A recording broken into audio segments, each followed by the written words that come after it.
Jain cadets, कैसे आप सभी। तो बिना किसी तरीके वीडियो को शुरू करते हैं। Basic drill mistakes in NCC. ठीक है, सबसे पहली मिस्टेक जो मेजरली कैडेट्स करते हैं वो होती है यूनिफॉर्म की। ठीक है, मैं आपको एक बार लिख के भी बताता हूँ और आपको समझाते भी जाता हूँ। सबसे पहली बात है यूनिफॉर्म की। ठीक है, आपको जब भी ड्रिल करनी तो सबसे पहले आपका अपीयरेंस जाता है यूनिफॉर्म में, आपकी वर्दी कैसी है। तो सबसे पहले आप ये एक फोटो देख सकते हैं किस तरीके से गलत यूनिफॉर्म है, यानी कि 3 बटन रूल भी फॉलो नहीं है, यूनिफॉर्म को टक भी अच्छे से नहीं किया है, सिलाई भी इसकी फिटिंग नहीं है। बट आप यही वाली यूनिफॉर्म देखिए जो कि प्रियांशु सर की है, युवराज सर की, जिन्होंने आरडीसी टीएससी जैसे कैंप कर रखे हैं। यानी कि यूनिफॉर्म में आपकी एक फिनिशिंग होनी चाहिए। सबसे पहली बात, आपको रेडीमेड नहीं लेनी है। ठीक है, रेडीमेड नहीं लेनी है, इसको आपको सिलवाना है। ठीक है, आपको इसको क्या कराना है, सिलवाना करना है अपने मेजर के हिसाब से, मेजरमेंट देनी है अपने आपको और अच्छे से करवा के सिलवाना है। तो आपकी यूनिफॉर्म एकदम बेस्ट बनेगी, जो कि आपकी यूनिफॉर्म का कोई मुकाबला नहीं कर पाएगा और आपको एनसीसी में कैंप्स में सिलेक्ट होने में बहुत हेल्प मिलेगी। इसके अलावा आप जब ड्रिल करोगे तो एक परफेक्ट कैडेट लगोगे। ठीक है, पहले मिस्टेक है यूनिफॉर्म की, इस बात का आपको बिल्कुल ध्यान रखना, यूनिफॉर्म आपको किस तरीके से लेनी।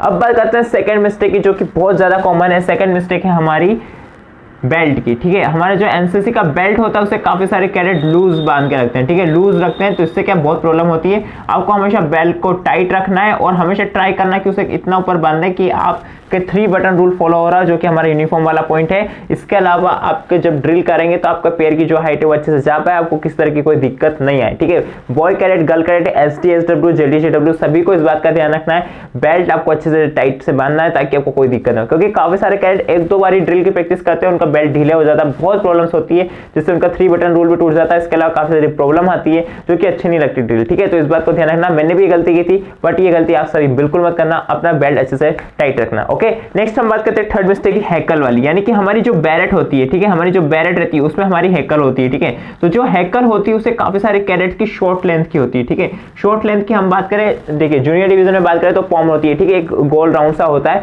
उसको हम हटा दें। बट हम सीनियर डिवीजन में बात करें तो हैकल का एक प्रॉपर साइज होता है, तो आपको पता चलेगा कि हैकल में सारे जितने भी विंग्स होते हैं वो सब होने चाहिए। इसके अलावा हैकल आपकी बिल्कुल टूटी हुई नहीं होनी चाहिए, एकदम परफेक्ट होनी चाहिए और बैरेट का शेप भी अच्छा होना चाहिए। ठीक है, काफी ज्यादा मिस्टेक होती है बैरेट में, हैकल में, तो इस चीज का आपको ध्यान रखना है। क्योंकि जब भी आप ड्रिल करोगे तो आपकी हैकल अच्छे से लगी होनी चाहिए, एकदम लूज नहीं। 1-2 बारी थम किया और आपकी हैकल दाएं से बाएं हो गई। ठीक है, आपकी हैकल एकदम टाइट लगी होनी चाहिए, एकदम प्रॉपर लगी होनी चाहिए। ठीक है, कहते हैं हमारी फोर्थ मिस्टेक की, जो कि होती है नेम प्लेट की। ठीक है, काफी सारे कैडेट्स की नेम प्लेट बनी होती है प्लास्टिक की। ठीक है, पहली होती है प्लास्टिक है, जिसमें इस तरीके से नेम प्लेट रहती है, कैडेट लिखा रहता है, उनका नाम लिखा रहता है अंदर।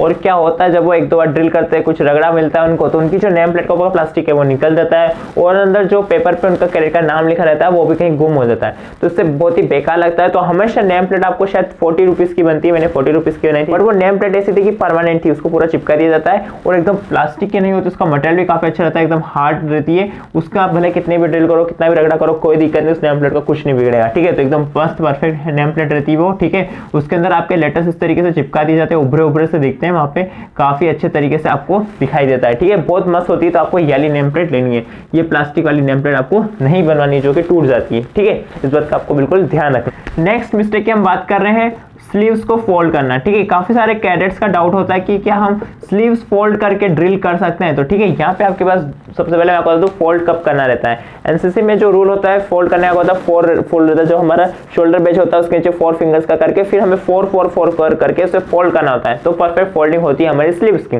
तो कैडेट को 2 सिचुएशन में फोल्ड करते हैं। सबसे पहले जब उन्हें सर्विस करनी होती है, फूड डिस्ट्रीब्यूट करना होता है, जब कैंप में कैडेट डिस्ट्रीब्यूट कर रहे हैं या कहीं भी वेलफेयर का काम कर रहे हैं, तो वहां उनको उस तरीके से फोल्ड करना होता है ताकि उनकी यूनिफॉर्म गंदी ना हो। पहला फूड डिस्ट्रीब्यूट के टाइम, सेकंड कोई वेलफेयर का काम करे, कोई किचन में काम करे, कुछ भी चीज एक्टिविटी कर रहे हैं उस टाइम उन्हें फोल्ड करना होता है। इसके अलावा वो ऐसे फोल्ड करके कहीं घूम नहीं सकते, इस तरह की चीजें बिल्कुल बंद रहती है। इस तरह की चीजें करेंगे तो काफी सारे कैडेट्स को रगड़ा मिल जाएगा। और मुझे याद है जब मैंने बटालियन पे कैंप किया था, जब हमारा फर्स्ट टाइम बी सर्टिफिकेट का कैंप लगा था, तो हमने भी काफी सारे कैडेट्स ने फोल्ड कर रखी थी, तो हमें पता नहीं था फोल्ड करते कैसे, पहली चीज। और दूसरी चीज हमने फोल्ड क्यों कर रखा था वो भी बताने, क्योंकि जब शुरू में यूनिफॉर्म मिलती तो कैडेट्स को मजा था फोल्ड करने में। ठीक है, और जब हमें पुशअप्स का रगड़ा मिला था तो उसके बाद हमें पता चला कि इसको फोल्ड करने का रूल क्या होता है। तो इस बात का ध्यान रखना, आपको फोल्ड तभी करना जब आप कोई वेलफेयर का काम कर रहे हो, जब उसमें आपकी यूनिफॉर्म गंदी हो रही है। सेकंड चीज, जब आप फूड डिस्ट्रीब्यूट कर रहे हो। अब बात करते हैं ड्रिल करते टाइम फोल्ड करना है नहीं करना, ठीक है। काफी आपको ड्रिल करते वक्त स्लीव्स को फोल्ड करना है ही नहीं करना। जब आप ड्रिल प्रैक्टिस करें तब आप स्लीव्स को फोल्ड कर लीजिए, उससे आपको हाथों को स्विंग करने में बहुत ज्यादा हेल्प होगी, ठीक है। एक बार ट्राई करके देखिएगा। और एक बात और ध्यान रखना, आपकी पूरी कंपनी को एक साथ स्लीव्स को फोल्ड करके ड्रिल करना, तो आपकी एकदम परफेक्ट कंपनी लगेगी। अगर कुछ कैडेट्स ने फोल्ड कर रखी है, कुछ कैडेट्स ने नहीं कर रखी है, तो वो इरेगुलर लगेगा, ठीक है। बट एक यूनिफॉर्म को तरीके से देखा जाए तो सभी को फोल्ड करना है, तो एक जैसा दिखेगा तो बढ़िया रहेगा, ठीक है। सिर्फ प्रैक्टिस करते टाइम इस बात का ध्यान रखना, ठीक है। अब बात करते हैं नेक्स्ट मिस्टेक की, जो कि हमारी बहुत इंपॉर्टेंट है। काफी सारे कैडेट्स डाउट भी करते हैं कि सर हमें शूज किस तरीके लेने चाहिए, तो फाइनली वो पॉइंट आ गया डीएमएस का, ठीक है। तो आरडीसी गए हुए कुछ कैडेट्स है, जैसे कि प्रियांशु सर है, मैंने उनसे बात की थी, यूरा से टीएससी गए थे, तो डीएमएस शूज का आखिर कैडेट्स को किस तरीके से सजेशन देना चाहिए, तो उन्होंने मुझे दो बातें बताई है शूज के बारे में। सबसे पहली बात तो कि एनसीसी के जो डीएमएस शूज होते हैं वो दो प्रकार के होते हैं। एक होते हैं हार्ड सोल के, ठीक है। हार्ड सोल यानी कि उनका नीचे का जो सोल रहता है वो एक होता है हार्ड होता है और एक होता है सॉफ्ट सोल का। तो मैंने बोला कि इसमें अंतर क्या है, जो सॉफ्ट सोल होगा वो काफी सॉफ्ट होगा और हार्ड जो रहेगा हार्ड रहेगा। बट अगर आपको अपनी ड्रिल को परफेक्ट करना है, ठीक है, आपको ड्रिल को परफेक्ट करना है तो आपको प्रीफर करना है अपना हार्ड सोल, ठीक है। उन्होंने बोला आरडीसी में भी जो कैडेट्स आते हैं वो हार्ड सोल के शूज प्रीफर करते हैं, पता है बेस्ट रहता है हार्ड सोल, ठीक है। शूज कौन से परफेक्ट चूज करना है, हार्ड सोल का। अब पता कैसे चलेगा, जब भी आप डीएमएस शूज परचेस करो तो वहां पे रेखा रहेगा कि आपको हार्ड सोल के लेने की सॉफ्ट सोल के, आपको पता रहेगा।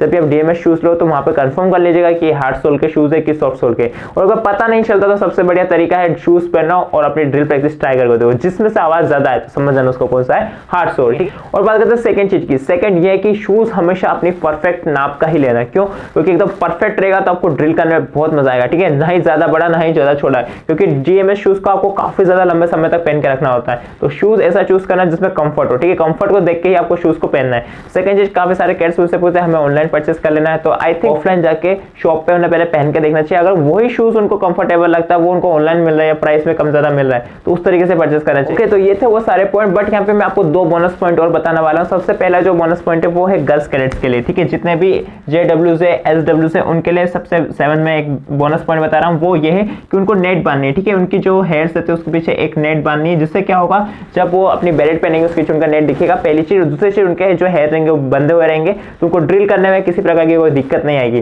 काफी सारी गर्ल्स कैडेट नेट को नहीं बांधती शुरू में, तो उनको काफी प्रॉब्लम होती है। तो कोशिश करना कि आप एक नेट ले लें, उससे आपको बहुत ज्यादा हेल्प होगी, स्पेशली फॉर एसडब्ल्यूज और जेडब्ल्यूज, ठीक है। और आपने काफी सारे पुलिस में भी देखा होगा कि काफी सारे जो लेडी ऑफिसर्स रहती है उनकी भी नेट बनी रहती है। और नहीं तो अपने एनओस को देखना, जो मैडम तरीका भी एक होता है, वो आप अपने सीनियर से पूछ सकते हैं, ठीक है। तो ये है एक बोनस पॉइंट। कहते हैं लास्ट बोनस पॉइंट की, वो है बॉय कैडेट्स के लिए। तो एक कैडेट ने मुझे कमेंट किया था कि क्या हमें ड्रिल करते वक्त सपोर्टर पहनना चाहिए। तो सबसे पहले मैं आपको बताता हूं, आपको बिल्कुल ड्रिल करते वक्त सपोर्टर पहनना चाहिए। सपोर्टर से आपको पहली चीज तो कंफर्ट फील होगा। सेकंड चीज, आपका क्या होगा, इंजरी नहीं होगी, ठीक है। जितने भी प्रकार की इंजरी है, जितनी भी आप ड्रिल करेंगे, जितना भी आप फिजिकल एक्टिविटी करेंगे एनसीसी में, एनसीसी परेड के दौरान, चाहे आपका वार्म अप हो, आपकी ड्रिल हो, आपका फिजिकल एक्टिविटी हो, या आप रगड़ा भी कर रहे हैं, ठीक है, आपको रगड़ा भी दिया जा रहा है, ठीक, तो उसमें आपको सपोर्टर बहुत ज्यादा हेल्प करेगा। पहली चीज, जिन कैडेट्स को नहीं पता सपोर्टर क्या होता है, सपोर्टर एक अंडरवियर होता है जो कि बहुत ज्यादा इलास्टिक होता है, बहुत ज्यादा टाइट है, उनको बहुत ज्यादा टाइटली पैक रखता है, जिससे क्या होता है, आपको इंजरी नहीं होती है, ठीक है। और सेकंड चीज, जो भी cadets boy cadets physical activity करते हैं, चाहे वो रनिंग हो या कोई भी किसी तरह का वर्कआउट हो, तो सपोर्टर का बिल्कुल यूज करना है। इससे आपको किसी भी प्रकार की इंजरी नहीं होगी, ठीक है। और जितने भी कैडेट्स हैं उनके मन में डाउट है कि काफी ज्यादा देर तक पहन के रखेंगे कोई दिक्कत होगा, तो ऐसा कुछ नहीं है, इतना ज्यादा टाइट भी नहीं रहता। अपने साइज के हिसाब से उसे परचेस कर सकते हैं और बिल्कुल हेल्प रहेगी आपकी एनसीसी की जितनी भी ड्रिल करेंगे उसमें कोई दिक्कत नहीं होगी, ठीक है। स्पेशली अगर आप रनिंग वगैरह करते हैं तो उसमें बिल्कुल आपको यूज करना चाहिए, ठीक है, क्योंकि इंजरी हो गई तो बहुत मेजर प्रॉब्लम हो सकता है, तो इस बात का बिल्कुल आपको ध्यान रखना। और इन आर्मीज में हम बात करें तो वहाँ मेडिकल में भी ये सारी चीजें चेक की जाती है, बॉडी का हर एक पार्ट चेक किया जाता है। अगर वहाँ किसी तरह का कोई प्रॉब्लम निकलता है तो वहां से आपको बाहर कर दिया जाता है। तो उस जगह आपको कोई प्रॉब्लम ना हो, इसलिए आपको अभी से उस चीज का ध्यान रखना होगा। आपको रनिंग करते टाइम, फिजिकल एक्टिविटी करते टाइम, ड्रिल करते टाइम सपोर्टर का बिल्कुल यूज करना है, ठीक है। और जो जूनियर कैडेट्स है वो उनको भी इस चीज का यूज करना है। बाकी सब आप समझदार हैं तो इस चीज का बिल्कुल ध्यान रखिएगा। आई होप इस वीडियो से आपको बहुत कुछ सीखने को मिला होगा। मैंने सारी गलतियां कोशिश की है कि आपको बता दूं कि क्या क्या गलतियां होती है कैडेट्स करते हैं, और मैंने खुद ने ऑब्जर्व किया है, ठीक है। और बाकी आपके कमेंट्स आते तो उससे मुझे पता चल ही जाता कि क्या क्या गलतियां होती है। तो इस वीडियो से आपको बहुत कुछ सीखने को मिला होगा। और कमेंट कीजिए आपको नेक्स्ट वीडियो किस टॉपिक के ऊपर चाहिए। साथ में आप यारी प्लेलिस्ट चेक कर सकते हैं, इसमें आपको बहुत सारा एनसीसी रिलेटेड कंटेंट मिलेगा। किसी प्रकार कोई दिक्कत हो तो कमेंट करना। तो मिलते हैं नेक्स्ट वीडियो में, तब तक के लिए जय हिंद, वंदे मातरम।